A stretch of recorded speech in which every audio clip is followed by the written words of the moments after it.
오늘 주님께서 우리에게 주신 말씀은 스가랴서 9장 9절부터 10절까지입니다.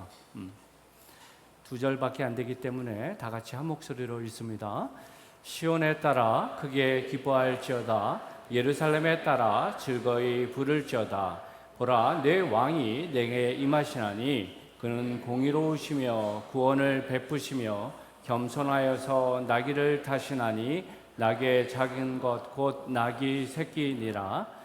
내가 에브라임의 병거와 예루살렘의 말을 끊겠고 전쟁하는 활도 끊으리니 그가 이방 사람에게 화평을 전할 것이요 그의 통치는 바다에서 바다까지 이르고 유브라데 강에서 땅끝까지 이르리라. 아멘. 우리 모두는 오늘을 종려주일로 기념하고 있습니다. 종려주일은 예수님께서 구약의 예언, 온전한 왕, 메시아 되심을 선포하며 예루살렘에 입성하신 그 날, 그것을 기념하며 나아가는 날입니다. 2000년 전 지금 예루살렘은 난리가 아니었을 것입니다.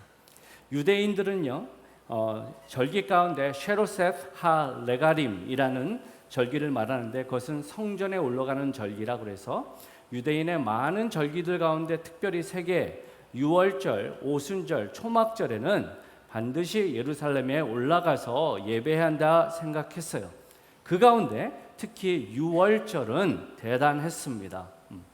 당대 역사가였던 요세푸스는요, 이런 기록을 남겼습니다. 유월절 제물로 도착한 양의 숫자가 25만 6,500마리였대요. 여러분 별로 놀라지 않으시는데 그 양을 잡고 나서 적어도 한 10명 정도가 쉐어한다고 했을 때 우리가 유추할 수 있는 것은 적어도 예루살렘에 200만이 넘는 사람이 그 절기를 셀러브레이트 했음을 알 수 있다는 겁니다. 유대인이라면 적어도 6월절에는 전국 각지에서 예루살렘을 와서 주님께 제물을 올리고 내가 선민이라는 것, 자신의 정체성을 기억했다라는 겁니다. 그렇기 때문에 지금 예수님께서 예루살렘에 입성하는 이 시기에도 정말 북새통을 이뤘음을 보게 됩니다. 사람들은요 웅성웅성했을 겁니다. 들었어 하면서 그 미라클 메이커 지저스라는 사람 있잖아. 그 사람이 지금 여기 있대. 이런 얘기를 들으면서 사람들은 흥분했고 그분이 정말 성경에서 말하는 우리를 구원하실 왕이 맞나라는 기대의 모습으로 나아갔다라는 겁니다. 그래서 우리가 아는 네 개의 복음서, 마태, 마가, 누가, 요한 복음서가 이 사건을 다 기록하고 있어요. 그 보는 각도는 조금씩 차이가 있는 건 사실입니다. 그런데 동일하게 얘기하는 것은 예수님이 예루살렘을 입성하시는데 나귀를 타셨다는 것, 그리고 가지, 종려가지를 흔들며 호산나 다윗의 자손이여 하며 외쳤다라는 그 부분은 동일하게 내 복음서가 다 얘기하고 있어요. 오늘도 찬양을 하면서 우리가 호산나 호산나 했잖아요. 호산나 왜 했을까요? 이 근거는 시편 118편 25절을 근거로 합니다. 다 같이 한번 읽어볼까요? 시작. 여호와여 구하옵나니 이제 구원하소서. 여호와여 우리가 구하옵나니 이제 형통하게 하소서. 히브리어로 호지아나라고 말한 이거를 얘기하면서 우리를 구해 주소서라고 그들이 외쳤다는 겁니다. 그러면서 뭐라고 그래요? 다윗의 자손이요. 무슨 말입니까? 다윗 왕을 통해서 영원한 왕국, 하나님의 왕이 오실 거라고 그랬는데 그것을 기대하면서 그들이 외쳤고 종려가지를 흔들었고 예수님이 가시는 그 행렬 앞에 뭐라고 그럽니까? 그들이 겉옷을 벗어서 깔았다라고 얘기하고 있습니다. 여러분 왜 종려가지를 흔들었는지 혹시 아십니까? 종려가지는요 이스라엘에게 있어서 자신의 정체성과 같은 식물입니다. 그래서 이스라엘을 상징할 때 언제나 종려나무가 있어요. 고대에 발견된 동전들을 보면 다음과 같이 그 중앙에 뭐가 있습니까? 종려나무가 있습니다. 종려나무를 보면서 그들은 세 가지의 부분으로 생각했어요. 첫 번째, 종려나무는 풍요와 복을 의미했어요. 사막과 같은 팔레스타인 지역에 종려나무가 있다라는 것은 무엇을 의미하냐면 종려나무가 물을 되게 많이 흡수한다고 그래요. 그래서 종려나무가 있다는 것은 그 땅이 어떻게 해요? 되게 옥토와 같고 물이 풍성하다는 것을 의미합니다. 그리고 종려나무의 열매가 우리가 생각하는 대추나무 같이 되게 꿀같이 달았다고 그럽니다. 그래서 종려나무를 생각하면서 하나님의 복을 받은 풍요의 백성이다라는 그들은 그렇게 생각을 했다는 거예요. 두 번째, 종려나무는 치우침이 없는 강직함과 의를 상징했어요. 종려나무는요 30m까지 직선으로 쭉 올라갔다고 그래요. 보통 우리가 쭉 그렇게 높이 올라갔다면 대나무 생각하잖아요. 근데 대나무는 속이 비었잖아요. 근데 종려나무는 꽉 찼다고 그럽니다. 종려나무를 보면서 그들은 이렇게 생각했던 거예요. 여호와 하나님을 향한 고든 모습으로, 끝까지 그분을 바라보는 모습으로 그들의 정체성을 생각했던 거예요. 그래서 종려나무를 바라면서 의인, 그 의인의 모습을 생각했어요. 시편 92편 12절은 이렇게 말합니다. 의인은 종려나무같이 번성하며 레바논의 백향목같이 성장하리로다. 그들은 종려나무를 보면서 그런 자신의 정체성을 기억했다는 거예요. 세 번째, 종려나무는요 불멸을 상징합니다. 특이한 사실은요 종려나무는 줄기를 잘라도 죽지 않고 그 구루터기 있잖아요. 구루터기를 불태워도 다시 싹이 난다고 합니다. 그래서 이 종려나무의 식물학 이름을 보니까 피닉스, 그 다음에 닥트리퍼라, 모르는 어려운 단어인데 피닉스는 우리가 아는 부분이죠.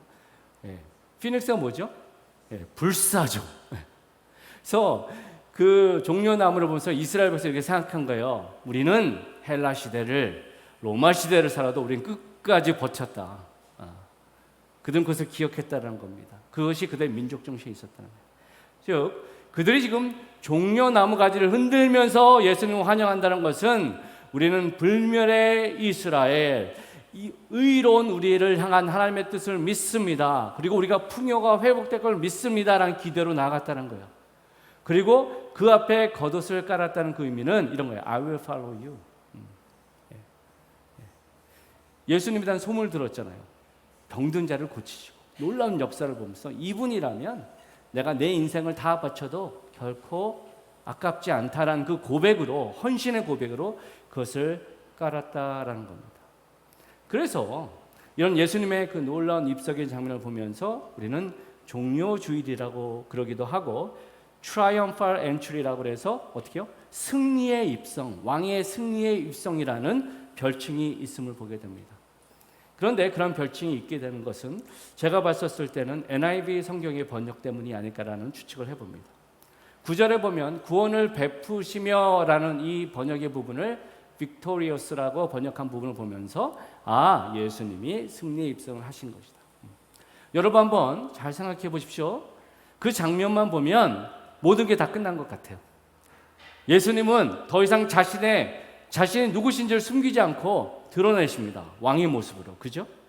그리고 사람들은 그를 찬송하면서 온전한 헌신으로 나아가겠습니다라는 그 씬이 여기서 보여지는 그림이라는 겁니다. 그런데 그 전체의 그림 안에서 만약에 우리가 줌인을 하면 이것이 동상이몽이라는 것을 알 수 있어요. 동상이몽이라는 게 무슨 뜻인지 아시죠? 같은 장소에서 꿈을 꾸는데 다른 내용을 이해를 한다. 누가는요 다음과 같은 부분을 기록합니다. 19장 41절에서 42절.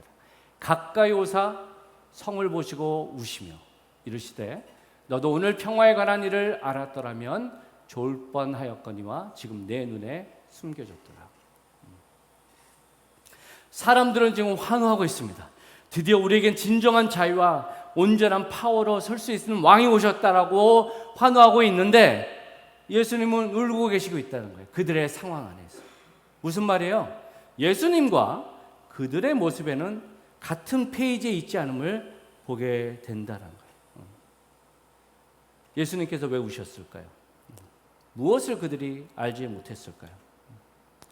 사복음서 가운데 마태복음만이 이 사건이 구약의 성취라는 부분을 직접적으로 언급하고 있어요. 마태복음 21장 4절입니다. 이는 선지자를 통하여 하신 말씀을 이루려 하십니다. 여러분 복음서가 4개가 있지만 마태복음은 유대인들을 위해서 쓰여진 복음서입니다. 무슨 말이에요? 유대인들이 알고 있는 구약의 스토리를 언급하는 이유가 여기에 있다라는 겁니다.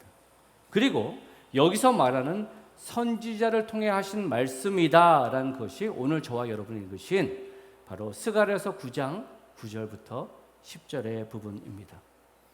예수님이 오시기 500년 전에 이미 메시아가 이런 모습으로 오실 것이다.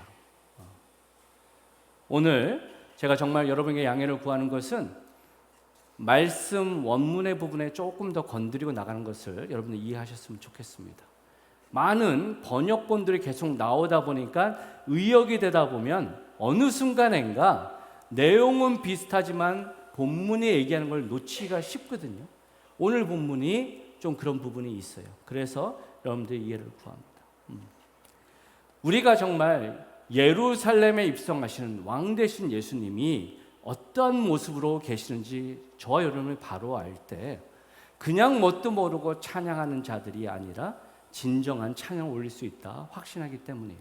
전 두 가지 부분을 함께 생각해 보길 원해요. 첫 번째는 이것입니다. 다 같이 읽어볼까요? 시작. 우리의 진정한 왕은 우리의 억울함과 고통을 아시는 분이십니다. 스가랴서 9장 9절 한글 개역은 이렇게 말합니다. 시온에 따라 크게 기뻐할지어다. 예루살렘에 따라 즐거이 부를지어다.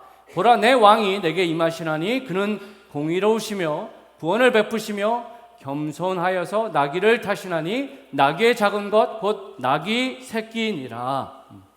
500년 전의 예언을 메시아로 오시는 우리 예수님은 온전히 성취하고 계시는 바요. 뭐죠? 나귀를 타고 입성하고 계시기 때문이에요. 그런데 저와 여러분이 스가랴서의 말씀과 지금 복음서에서 나오는 현장의 부분으로 설명해 봤었을 때 뭔가가 조금 잘 안 맞는 부분들이 있어요. 앞에서 언급된 것처럼 별칭이 뭐라고 했죠? Triumphal Entry라고 했잖아요. 왕으로 승리에 입성을 하는 것이 이 씬이라고 그러는데 여러분, 당대에 왕이 승리하고 돌아올 때 어떤 모습을 왔을까요? 왕은 말을 타고 왔어요. 말을 타고 정말 승리 입성할 때 사람들은 우러러보면서 막 찬양하면서 왕의 모습을 보면서 우리가 이겼구나 막 이런 모습으로 나갈 거 아니에요. 근데 우리가 본문의 내용을 보면 나귀도 그냥 나귀가 아니라 어린 나귀라고 그래요. 그러면 여러분, 어린 나귀에 예수님이 타셨다 그러면 거의 타시면서 가면서 발이 계속 질질 끌리실 거예요. 그죠?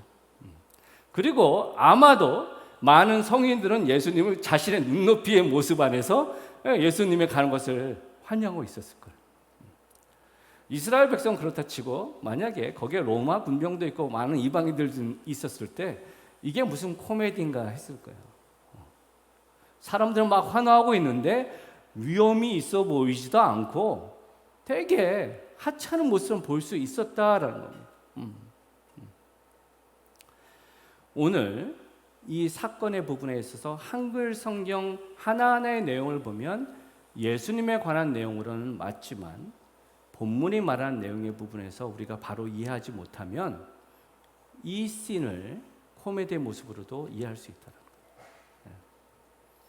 그래서 제가 오늘 본문의 부분에서 조금 더 깊게 들어가는 것을 양해를 구하는 거예요. 특별히 9절 중반절의 부분입니다. 구원을 베푸시며 겸손하여서 나귀를 타시는 이 부분을 다시 한번 생각하면 좋겠어요. 첫 번째는 이겁니다. 그래서 구원을 베푸시며 라는 이 단어는요, 원문은 야샤라는 단어입니다. 이 단어는 구원하다랍니다. 그리고 이 야샤의 형태이 니팔령으로 되어 있는데 이게 뭐냐면 우리로 말하면 수동태예요. 그러면 수동태로 이 단어를 이해한다면 뭐예요? 구원을 받다가 맞잖아요. 그죠? 근데 오늘 본문에 보면 구원을 베푸신다라고 되어 있고 NIV 성경을 보면 그분이 승리하셨다라고 설명하고 있다는 거예요.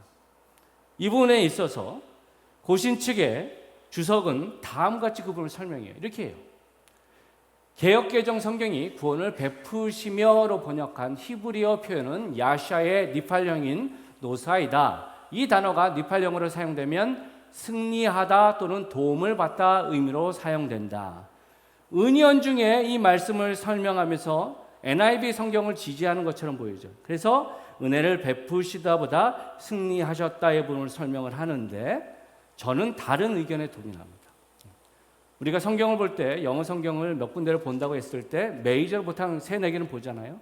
보시면 NASB는 Endured with Salvation 이렇게 말하고 있고 NIV는 Victorious로 얘기하지만 ESV나 King James 버전은 Having Salvation 이런 식으로 얘기를 하고 있어요.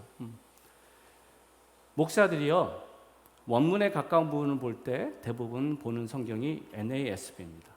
그럼 이거대로 말하면 뭐예요? 구원을 받으셨다라는 부분에 동의한다는 거예요. 무슨 뜻이냐? 왕이 오시는데 왕이 더 크신 분에 의해서 구원을 받았다라는 의미가 원문이 말하는 직역이라는 거예요. 두 번째, 겸손하여의 부분입니다. 겸손하여의 원어가 아니라는 단어입니다. 그리고 그 의미는 괴롭다, 압박받다, 가난하다는 의미를 갖고 있어요. 왜냐하면 이 단어가 아나라는 단어에서 왔는데 이것이 자기를 낮추다, 괴롭히다, 고통을 주다의 부분입니다. 그래서 성경에 보면 아니란 이 단어의 거의 90% 이상이 괴로워하는 afflicted, 압박받는 oppressed, 궁핍한 needy, 아니면 가난한 poor한 부분으로 번역된다. 여러분 이런 부분은 오해하지 않으셨으면 좋겠어요. 그러면 성경은 원어를 모르면 진짜 다 모르는 거야? 그렇지 않아요. 여러 많은 번역본들을 여러분들이 다양하게 보시면서 이해하실 수 있어요. 그런데 오늘은 특별히 사람들의 오해를 줄 수 있는 부분이기 때문에 제가 조금 더 깊게 들어간 것을 이해하면 좋겠습니다. 아쉽게도요 한글 성경은 이 안의를 많은 부분에서 겸손으로 번역을 많이 해요. 그리고 제가 봤을 때 가장 치명적인 오역이라고 생각하는 게 시편 22편입니다. 이렇게 얘기해요. 겸손한 자는 먹고 배부를 것이며. 근데 영어 성경 어떻게 돼요? The afflicted shall eat and be satisfied. 예. 왜 이것이 중요하냐? 시편 22편은요 메시아의 시예요.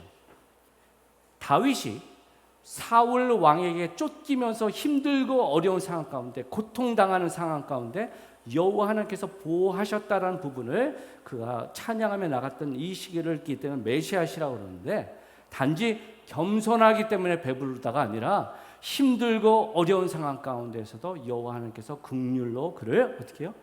채우셨다라는 부분이 맞다라는 겁니다.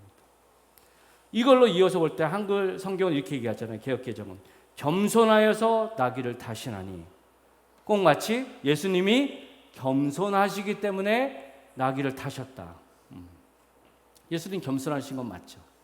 하지만 예수님이 겸손하기 때문에 세상 왕은 교만해서 말을 타고 예수님은 겸손하기 때문에 나귀를 탄다는 부분에는 무리가 있다는 거예요. 왜냐하면 성경이 크래시돼요. 그러면 요한계시록 19장을 보면요 19장 11절에 예수님께서 심판자로 백마를 타고 호령하는 장면이 나와요.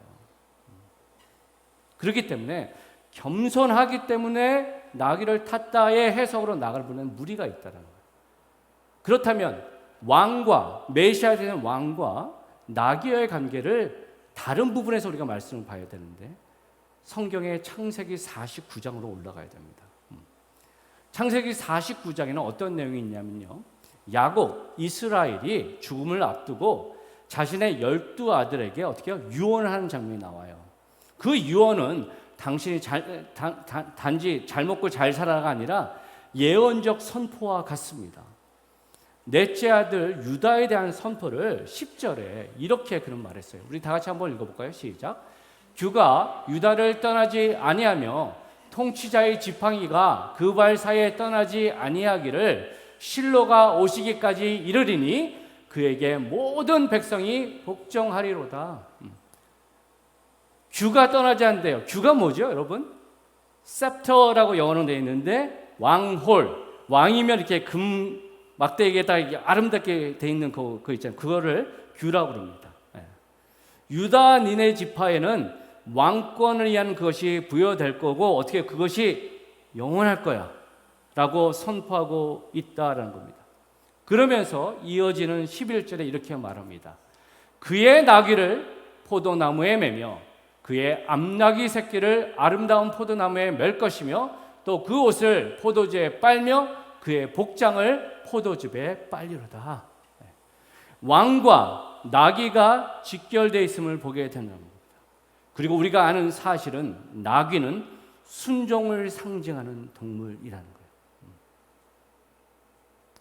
예수님께서 하나님을 향한 절대적인 순종의 부분으로 이 땅의 왕으로 오셨다는 거예요. 그리고 그 증거가 뭐예요? 예수님이 나귀의 구유에서 안창되셔서 끝까지 순종하며 나귀를 타고 가는 그 모습을 통해 이 순종을 얘기한다는 거예요. 그리고 놀랍지 않습니까? 창세기 49장에 나오면서 포도즙을 빨며, 학자들에 따라서는 옷을 물로 빨아도 있는데 포도즙으로 빠니까 풍요로운 것을 상징한다. 맞죠? 하지만 흰 옷을 포도즙에 빨면 자색 옷이 되고 그것은 왕권을 상징하기도 하고 무엇보다도 우리가 십자가의 사건하는 입장에서는 진정한 왕은 당신의 생명의 입으로 나간다까지 확 이해하는 것이 결코 무리가 아닐 것입니다. 그렇습니다.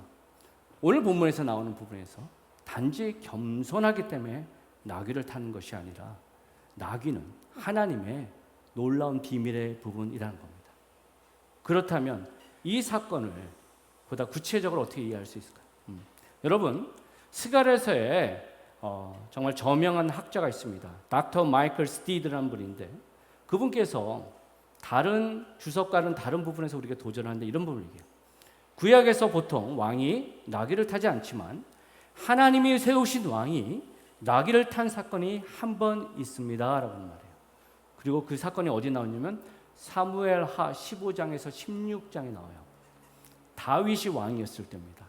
15장에서 16장에 어떤 내용이냐면 아들 압살롬이 반역했을 때. 여러분, 압살롬이 반역해서 다윗이 어쩔 수 없이 성을 도망치듯 떠나왔을 때가 있잖아요. 그 씬의 상황이라는 거예요. 그가 힘들고 어려운 상황한테 쫓겨가는 가운데 신하가 그의 앞에 서서 이렇게 말합니다. 사무엘하 16장 2절입니다. 이렇게 말합니다. 8절에 보면 왕이 시바에게 이르되 내가 무슨 뜻으로 이것을 가져왔느냐 하니 시바가 이르되 나귀는 왕의 가족들이 타게 하고 떡과 과일은 청년들이 먹게 하고 포도주는 둘에서 피곤한 자들에게 마시게 하려 함이니라. 지금 왕 앞에 나귀를 가졌어요. 피곤하고 지친 절망감에 있는 왕이요 이 나귀를 타고 갔었어. 닥터 스티드는 이렇게 말합니다. 나귀를 탄 다윗의 모습은 승리의 장면이 아닙니다. 지치고 눈물을 흘리며 자신의 아들에게 배신당하고 하나님의 저주가 자신에게 있는지 궁금해하는 다윗의 모습입니다.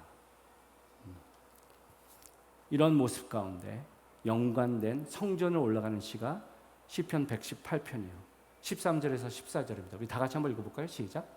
너는 나를 밀쳐 넘어뜨리려 하였으나 여호와께서는 나를 도우셨도다.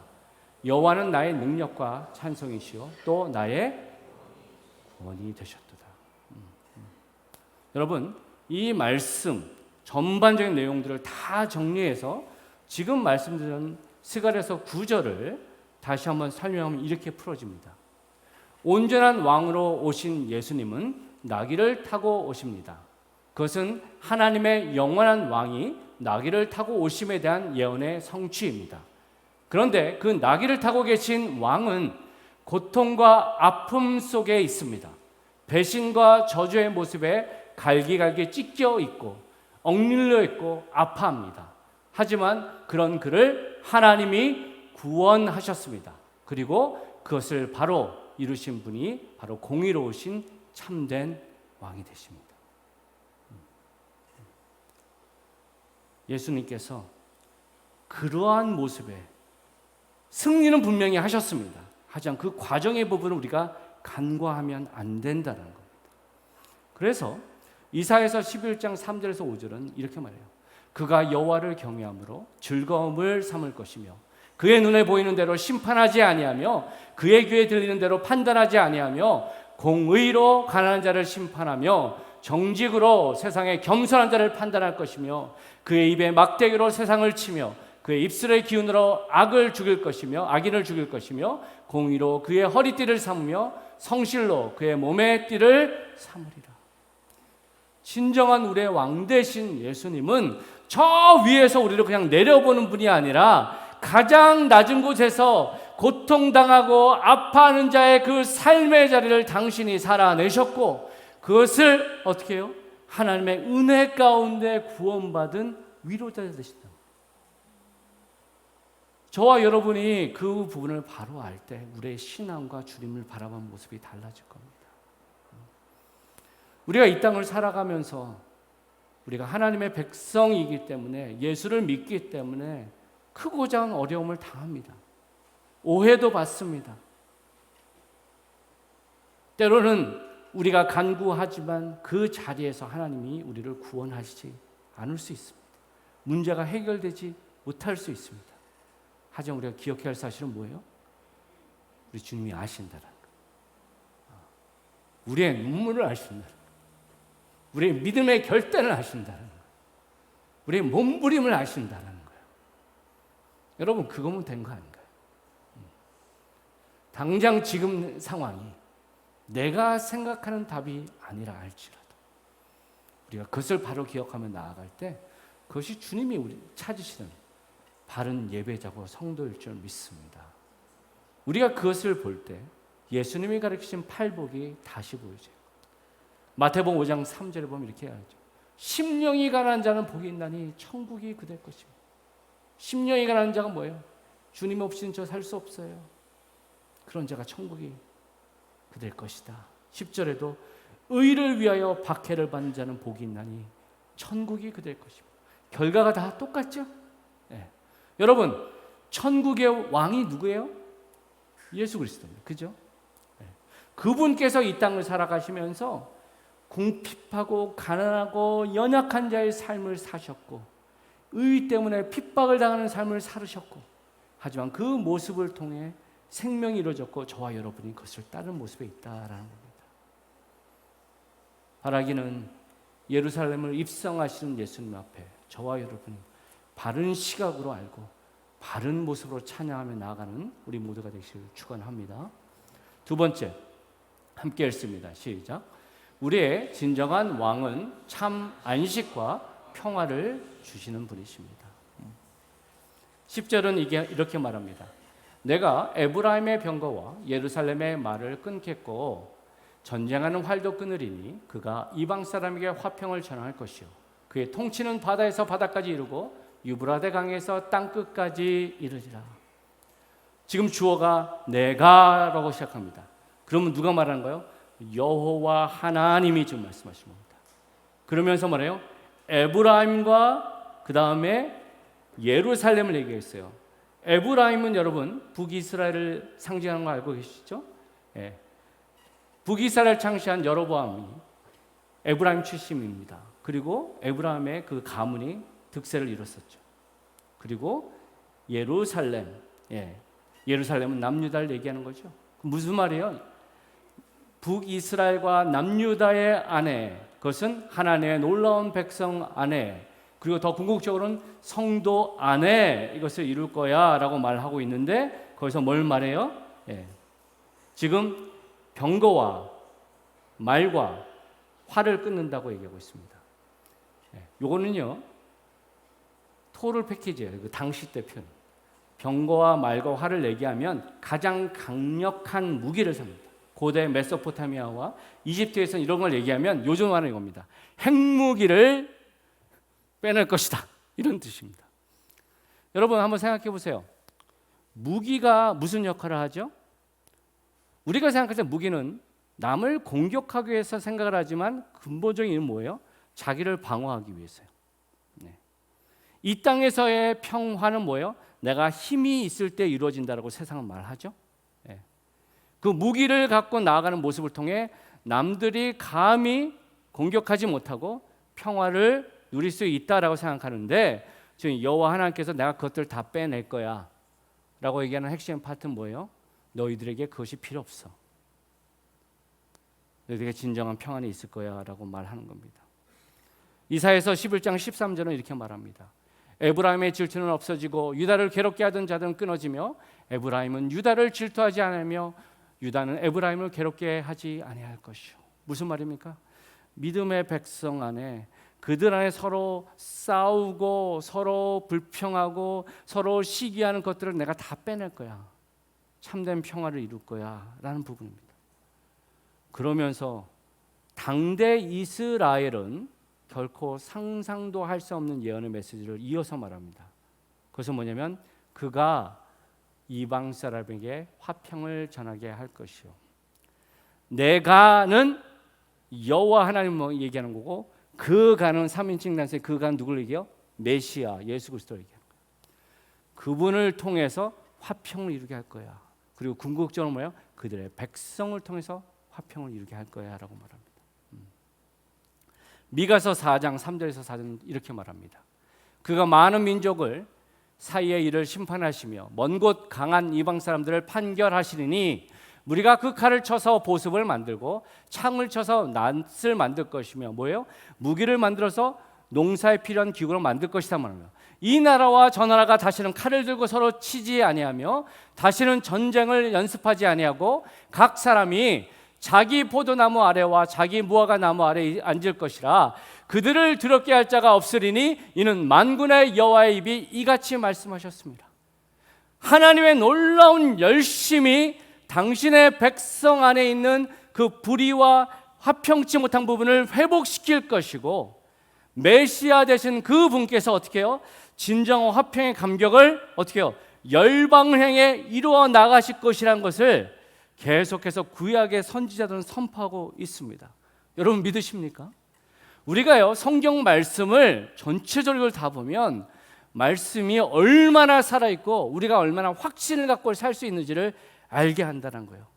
그러면서 10절 하반절에 이렇게 말합니다. 다 같이 한번 읽어볼까요? 시작. 그의 통치는 바다에서 바다까지 이르고 유브라데 강에서 땅끝까지 이르리라. 여기서 말하는 바다에서 바다는 지중해에서 사해까지 해석할 수 있고, 유브라데 강에서 땅끝이란 것은 가나안 땅의 경계선을 염두에서 솔로몬이 통치했던 가장 위대한 분을 설명하지만 궁극적인 것은 그것을 넘어서잖아요. 신학자 토마스 매코미스키는 이렇게 말합니다. 이 말씀은 땅끝까지 이르는 온 세계 민족들을 뜻하며 시온 왕으로 입성한 메시아의 통치가 땅끝까지 이르게 될 것을 확인해 준다. 저는 저와 여러분이 그분을 바로 기억하면 좋겠어요. 예수님이 입성하는 모습이 세상 사람들이 봤을 때는 우스꽝스럽게 나귀를 타고 가면서 승리했다라고 말할 때 그들은 조롱했을 겁니다. 쟤는 뭐하나.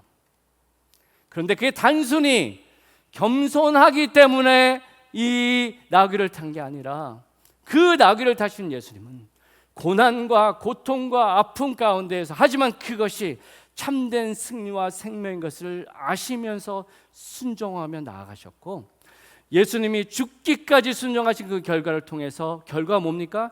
하나님과 인간 안에 정말 그 죄로 무너졌던 그 부분을 화평을 이루사 우리가 정말 주님을 아바 아버지로 부를 수 있고 주님의 백성으로 서게 했다는 겁니다. 여러분 이것이 너무나도 중요해요.